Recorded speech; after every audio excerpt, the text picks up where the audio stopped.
আসসালামু আলাইকুম everyone, this is Mirzan Ali from Australia. So আজকে আমি আপনাদের সাথে যে বিষয় নিয়ে কথা বলবো সেটা হচ্ছে যে অস্ট্রেলিয়ায় ট্যুরিস্ট ভিসা নিয়ে আমাকে অনেকেই মেসেজ করে, অনেকেই জিজ্ঞেস করে।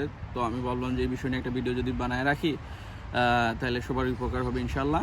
আর আমি এতটুকু বলতে পারি, কেউ যদি ট্যুরিস্ট ভিসা নিয়ে আসতে চায় বা আপনাদের পরিচিত কেউ, বড় ভাই, রিলেটিভসের মধ্যে কেউ যদি আসতে চায়, যদি আর আমার এই ভিডিওটা দেখে ট্যুরিস্ট ভিসা নিয়ে, আশা করি সম্পূর্ণ আইডিয়া হয়ে যাবে ওনার ট্যুরিস্ট ভিসা কীভাবে আসতে হবে, কীরকম প্রোফাইল থাকতে হবে। তো আচ্ছা, কথা না বাড়িয়ে আমি মেইন টপিকে চলে যাই। তো অস্ট্রেলিয়া সাবক্লাস 600, যেটা আমাদের জন্য বা আমাদের বাংলাদেশিদের জন্য। তো সাবক্লাস 600 ভিজিট ভিসা, এই টপিক নিয়ে আমি প্রথমে কথা বলবো এটার রিকোয়ারমেন্টসটা কী, তারপরে মানে বিফোর অ্যাপ্লাই, আফটার অ্যাপ্লাই, কীভাবে অ্যাপ্লাই করতে হবে, আপনি করতে পারবেন কি না, আপনার ব্যাংক স্টেটমেন্ট, হেলথ, সব কিছু নিয়ে আমি কথা বলবো। তো ধৈর্য সহকারে দেখুন। যদি ভিডিওটা লম্বা হয় তাহলে আমি 2টা পার্টে এটা আপলোড করবো ইনশাল্লাহ, যাতে আমারও সুবিধা হয় আপনাদেরও সুবিধা হয়। তো আমি বলতেছিলাম যে ভিজিট ভিসা বা ট্যুরিস্ট স্ট্রিম সাবক্লাস 600। সো এই ভিসা হচ্ছে যে ট্যুরিস্ট ভিসা আপনি যদি পান তাহলে 12 মান্থসের জন্য পাবেন বা 1 বছরের জন্য পাবেন। এটার কস্ট, এটা ভিসা ফি হবে $195, দ্যাটস ইট। আর এখন আমি যদি বলি, এটা হচ্ছে যে এটা ওই ভিজিটর ভিসার মতো কোনো নাই যে 3 মাস থাকতে পারবেন এরপরে আবার গিয়ে আসতে হবে না, আপনি সাথে 12 মান্থসও থাকতে পারবেন। এটা হচ্ছে যে visitor visa tourist stream subclass 600, সেটা আউটসাইড অস্ট্রেলিয়া থেকে অ্যাপ্লাই করতে হবে।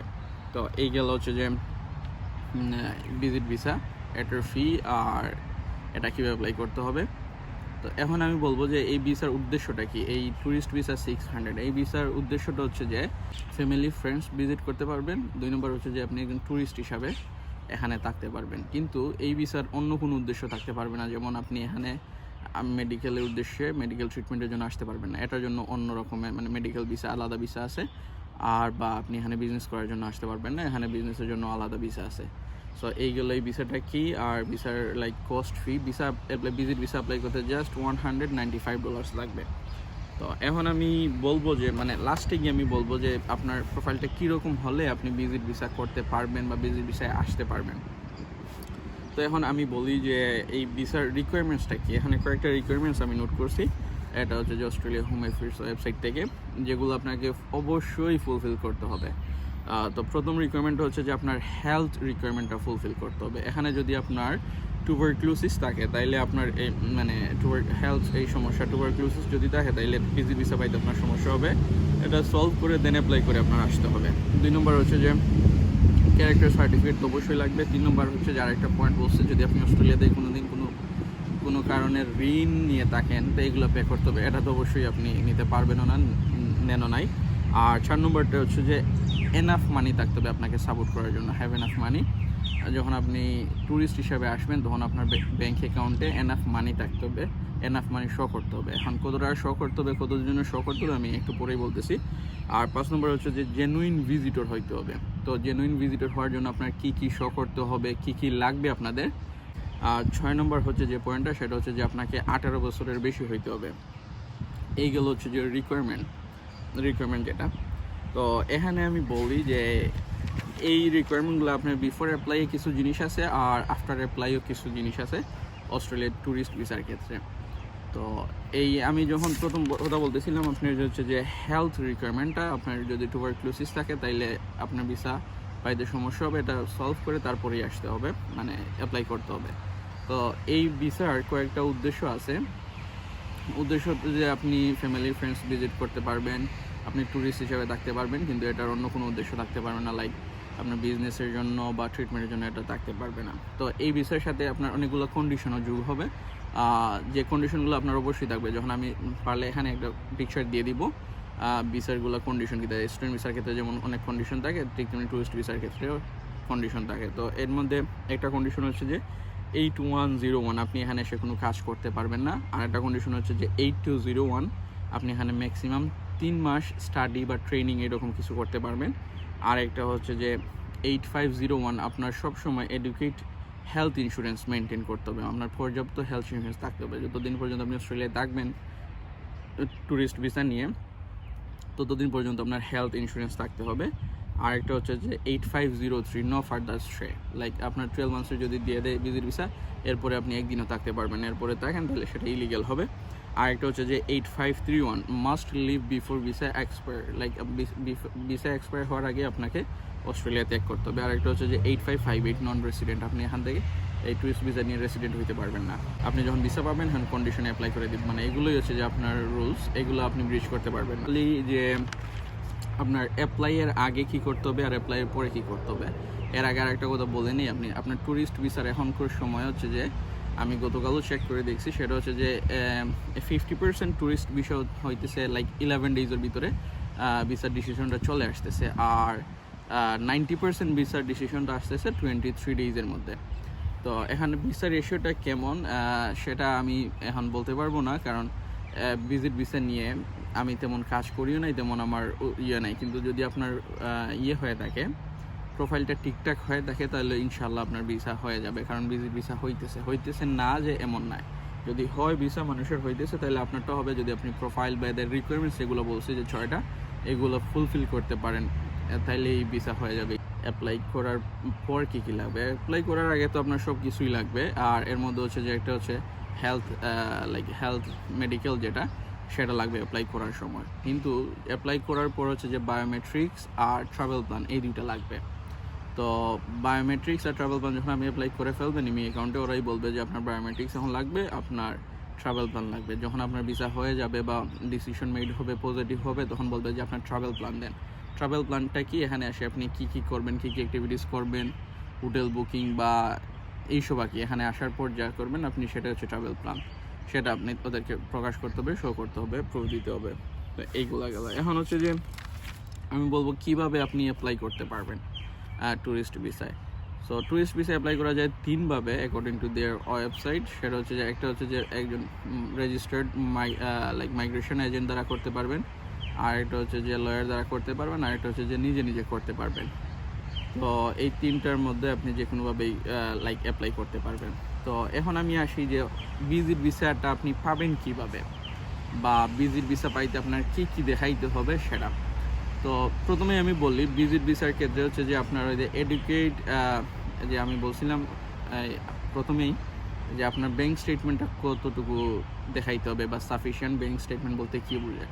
তো ভিজিট ভিসার ক্ষেত্রে হচ্ছে যে যদি $10,000 আপনার ব্যাংকে থাকে, $10,000 ইকুইভ্যালেন্ট টু বাংলাদেশি টাকায় হচ্ছে যে তাহলে আপনি এনাফ ব্যাঙ্ক স্টেটমেন্টের ক্ষেত্রে। এটা হচ্ছে যে এফডিআর আকারে, ফিক্সড ডিপোজিট আকারে থাকতে হবে। এর সাথে যদি আপনার সেভিংস অ্যাকাউন্টেও থাকে, তাহলে সেটাও দেখাইলে আরও ভালো হবে। তো এইগুলো যে কত অ্যামাউন্ট দেখাইতে হবে, 8 লাখ টাকা দেখাইতে হবে। এটা হচ্ছে যে $10,000, এখন ডলার্সের রেট যদি আপ ডাউন হয় তাহলে কম বেশি হবে একই, এটাই। আর বাদে হচ্ছে যে ফিক্সড ডিপোজিট এটা করতে হবে। তারপরে হচ্ছে যে সেভিংসের অ্যাকাউন্ট বা অন্যান্য যত ধরনের আপনার অ্যাকাউন্ট আছে, সবগুলোর স্টেটমেন্ট আপনি শো করতে হবে। আপনার মেইন কথা হচ্ছে ওদেরকে শো করে দেখাইতে হবে যে আপনি এলিজিবল, ফাইন্যান্সিয়ালি আপনি স্টেবল। আপনি এখানে আসবেন না কাজের উদ্দেশ্যে, আপনি এখানে জাস্ট আসবেন যে সাইট সিইংয়ের ক্ষেত্রে বা ফ্যামিলি ভিজিট, ফ্রেন্ডস ভিজিট, এইগুলোর ক্ষেত্রে, বা ট্যুরিস্ট হিসাবে এইরকম আসতে হবে। এইরকম আপনার হচ্ছে যে ইন্টেনশন থাকতে হবে, এদেরকে এটাই প্রুভ করতে হবে। আরেকটা হচ্ছে যে জেনুইন ট্যুরিস্ট যেটা, সেটা আপনি ওদেরকে শো করতে হবে, BA genuine visitor. So BA genuine visitor আপনি মানে কীভাবে এটা করতে পারবেন? So genuine tourist genuine visitor আপনি কীভাবে এদেরকে শো করতে হবে, সেটা যে আপনি আপনার ট্রাভেল হিস্ট্রি, আপনি যদি অন্যান্য দেশে যেয়ে থাকেন তাহলে সেটা আপনি প্রোভাইড করতে হবে। আপনার অ্যাসেটস, বাংলাদেশে যে অ্যাসেটস আছে, আপনার নামে সম্পদ আছে, এগুলো প্রোভাইড করতে হবে। আপনার ব্যাংক স্টেটমেন্ট প্রোভাইড করতে হবে। আপনার এডুকেশন কোয়ালিফিকেশন, যদি আপনার বয়স কম হয়ে থাকে যে আমি আবার ব্যাক করব, বা আমার দেশে পড়াশোনা বাকি রয়ে গেছে, এখানে গিয়ে দেশে পড়াশোনা কন্টিনিউ করতে হবে, এটা প্রোভাইড করতে হবে। এগুলোই হচ্ছে যে আপনার মেইন বিষয়। যদি বিজনেস থাকে তাহলে আপনার বিজনেস ইনফরমেশনগুলো শো করতে হবে। এইগুলো যদি আপনি শো করতে পারেন, তাইলে হচ্ছে যে আপনার ওই যে বিএ জেনুইন ভিজিটর, এই রিকোয়ারমেন্টটা ফুলফিল হয়ে যাবে। সো এটা হচ্ছে যে মোস্ট ইম্পর্ট্যান্ট একটা বিষয়। আর আরেকটা বিষয় হচ্ছে যে সবাই এখানে বলে, আরেকটা কান্ট্রি ট্রাই, আপনি যখন বিএ জেনুইন ভিজিটর এই ইয়েটা ফুলফিল করবেন, তখন হচ্ছে যে এমনভাবে দেখাইতে হবে সব কিছু লিঙ্ক আপ করে, আপনার কান্ট্রিটা এটা স্ট্রং দেখাইতে হবে, যে যাতে আপনি বাংলাদেশ অবশ্যই ফেরত যাবেন। তো এখানে হচ্ছে যে আরেকটা বিষয়, সেটা হচ্ছে যে ভিজিট ভিসা যাদের বয়স একটু বেশি, এদের ভিসাটা একটু বেশি হইতেছে কম্পেয়ার টু যাদের বয়স একটু কম। এখানে রিকোয়ারমেন্টসও বলে দিচ্ছে যে 18 বছর হইতে হবে মিনিমাম ভিজিট ভিসা অ্যাপ্লাই করার ক্ষেত্রে। তো আপনার যদি 30-এর বেশি হয়, 40-এর বেশি হয়, আপনার যদি দেশে ব্যবসা থাকে, আপনার দেশে ফ্যামিলি থাকে, আপনার দেশে যদি লাইক আপনার ফ্যামিলি থাকে বা সন্তানাদি থাকে, তাইলে আপনার হচ্ছে যে ভিজিট ভিসা পাওয়ার পসিবিলিটি অনেকটা বেড়ে যায়। কারণ আপনি ফ্যামিলি রেখে তো এখানে সেটেল হবেন না, এদের হয়তো একটা যারা ভিসা অফিসার আছে ওই ভাববে। কম্পেয়ার টু যদি আপনি সিঙ্গেল অ্যাপ্লাই করেন, কম বয়সে অ্যাপ্লাই করেন, তাইলে এখানে এসে আপনার থেকে যাওয়ার সম্ভাবনাটা একটু বেড়ে যায়। তো এইসব বিষয় নিয়ে একটু চিন্তা ভাবনা করবেন। আর একটা বিষয় হচ্ছে যে এখানে অনেকেই বলে যে ভিজিট ভিসা আসার পরে কি অন্য কোনো কেস বা অন্য কোনো ভিসাতে করা যায় নাকি। আগে এখন হচ্ছে যে সেপ্টেম্বর 2024, এর আগে অনেক রুল ছিল, লাইক 2023-এর সময়ও যে ভিজিট ভিসা এসেও মানুষজন স্টুডেন্ট ভিসা মানে সমানে যাইতেছিল, কিন্তু এখন এটা বন্ধ করে দিচ্ছে। ভিজিট ভিসা আসার পরে স্টুডেন্ট ভিসা আপনি যাইতে পারবেন না। আর আরেকটা বিষয় হচ্ছে ভিজিট ভিসা আসার পরে প্রোটেকশন ভিসা যেতে পারবেন নাকি, হ্যাঁ এটা করা যেতে পারে, কিন্তু বিষয়টা হচ্ছে যে আপনি আসবেন ভিজিটে, আসার পরে এটা করবেন, অনেক লেন্থি প্রসেস হয়ে যায়। আর এটার সাকসেস রেটও জানি না কেমন, কিন্তু হোপফুলি এটা কমই হবে। তো ট্রাই করবেন ভিজিট ভিসা আসার জন্য। আসিয়া এখানে ভিজিটের পারপাসেই আসবেন, দেখে চলে যাবেন, দ্যাটস অল। এটা হচ্ছে যে জেনুইন লেজিট একটা পন্থা। তো আমি এতটুকুই বললাম ভিজিট ভিসা নিয়ে। যদি আপনাদের আর কোনো প্রশ্ন থাকে আমাকে বলতে পারেন। আমি এখানে ভিজিট ভিসার requirements, visit visa fee, health আর like bank statement, travel plan, biometric সব কিছুই কভার করছি আই থিঙ্ক। যদি আপনাদের আর কিছু হয়ে থাকে তাহলে আমাকে নক দিন, কমেন্ট করেন, আমি আমার সাধ্য মতো বলার চেষ্টা করব। আর আমি এই যেগুলো আমি বলছি সবগুলো হোম অ্যাফেয়ার্সের ওয়েবসাইটই আছে, আমি এখানে লিঙ্ক দেওয়ার চেষ্টা করব আমার এই ডেসক্রিপশনে। আপনার লিঙ্কে গিয়ে সব কিছু দেখতে পারবেন। ইভেন তো আপনি যদি একটু করতে পারেন, নিজেই অ্যাপ্লাই করতে পারেন। দেখা হবে নেক্সট ভিডিওতে। ভালো থাকেন।